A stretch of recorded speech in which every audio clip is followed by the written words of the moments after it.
The storm tore through the sky like a wounded god, lightning carving scars across a dying world. Beneath that chaos walked a man, the last of his kind, and beside him, a creature born from the ashes of her own war. He fought only to survive. She lived only to create. When their paths collided, something extraordinary began, a fragile alliance between destruction and rebirth. Because sometimes, the universe remembers not who won the wars, but who dared to build after them. Hey, traveler, if stories of human grit and alien wonder light up your imagination, you're in the right place.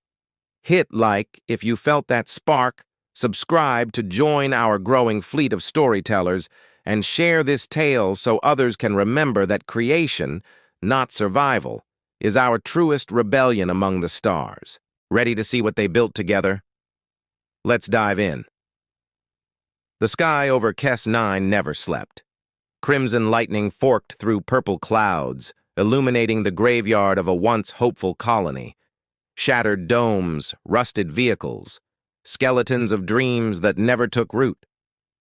Elias Carden moved through the wreckage like a ghost who refused to vanish. His breath steamed inside a cracked helmet. Each inhale carried the taste of metal and regret. He wasn't supposed to be here. None of them were. The terraforming mission had promised paradise. Instead, it had delivered silence. For 6 long months, not a single transmission had reached him. The fleets were gone. The colonies erased. Humanity had lost its war against the Varim dominion, giants born of starlight and conquest.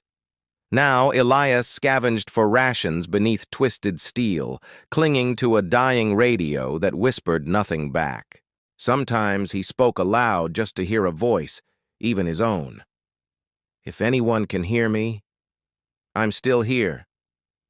The wind answered with a low howl as if the planet itself mourned. But that night, when the storm split open and lightning tore the clouds in half, Elias saw something move through the rain, not human, not a ghost, something colossal, something watching him.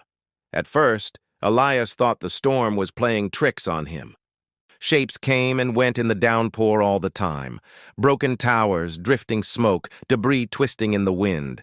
But this shape, this one moved with purpose. A flash of crimson lightning tore across the sky, and he finally saw her. 4 meters tall, armored in plates that shimmered like molten glass, her veins glowing faintly beneath gray skin. The ground shook under each step she took. For a heartbeat, Elias forgot to breathe. "Human," she said, her voice rolling through the ruins like thunder. "You do not belong here." He raised his rusted rifle, more instinct than defiance. "Neither do you by the looks of it." Her eyes, vast and luminous, studied him. Then softly a sound, a low chuckle. "I could crush you before your heart finishes its next beat. But I have crushed enough." That was the moment Elias realized she wasn't here to kill. She was tired. The kind of exhaustion that lives in the soul.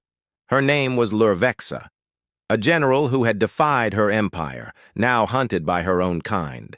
And for reasons he couldn't yet understand, she chose not to leave him behind. They built their shelter in the broken dome that once housed terraformers. Half collapsed, still humming with the memory of power. Days bled into nights as acid storms raged outside, but inside, something new began to take shape. Lurvexa repaired shattered drones, using her own bioengineered hands, fingers weaving living metal like silk. Elias scavenged batteries, cables, food packs.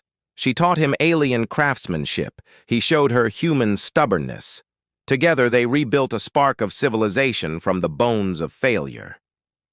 One evening she traced glowing lines in the dust and said, "My kind once shaped worlds. We turned oceans into cities. Now we only destroy.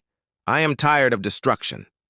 Elias looked at her, this towering widow of war, and said quietly, "And I'm tired of just surviving." Her eyes softened. "You fight to live," she murmured, lowering herself to his level, her voice a deep hum through the air. "And I live to create. So let us make something the stars will remember." From that moment, their dream had a name: the Seed Spire. A colossal tower forged from human steel and alien life, meant not for conquest, but for rebirth. The Seed Spire rose from the wasteland like a miracle, metal and light braided together, alive with energy. Its base pulsed with human engineering. Its spire glowed with alien biocircuitry. For months, Elias and Lurvexa worked side by side, their bond unspoken but unbreakable. Hope had a shape now. Then the sky changed. The storm clouds split, and black ships descended like vultures. The Varim Dominion had found her.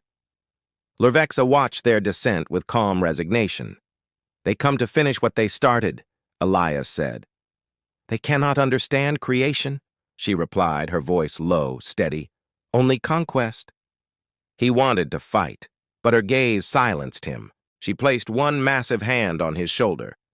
"The Seed Spire will live if one of us protects it, and the other survives to remember." The first plasma bolts tore through the ruins. The ground trembled. "Go, Elias!" she roared, activating the Spire's defense grid. Blinding veins of molten light raced skyward. "I won't leave you." "You must," she said, stepping between him and the fire. "I was born for this ending." He looked up at her, a giant turned guardian, and whispered, trembling, "Then make them remember." Elias ran into the storm as the world behind him ignited.